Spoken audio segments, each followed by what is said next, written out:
Doamna Veronica, Bună ziua, doamna bună ziua. secretară. De cât timp veniți dumneavoastră la mine? Vin de foarte mulți ani. Am venit la început mult mai des și acum vin de întreținere. În total sunt 10 ani de când vin la dumneavoastră.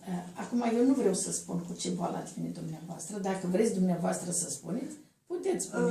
N-am să spun, am să spun doar atât că am rezultate foarte bune.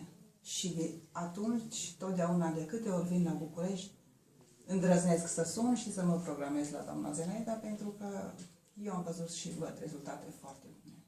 Și le simt. Adică se vede cei ce ați avut, s-au văzut cam în cât timp ați simțit dumneavoastră că v-a fost mai bine?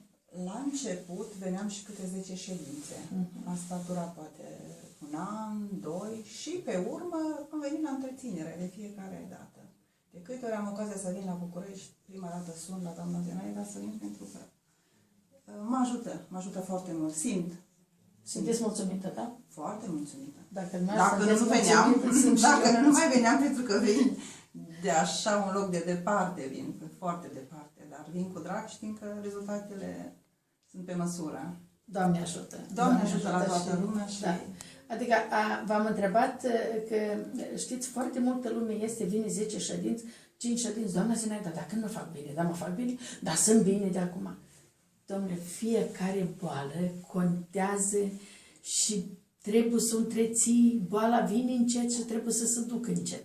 Nici nu e bine să se ducă dintr-o dată. Hai să zicem rusește, raz. Nu e bine.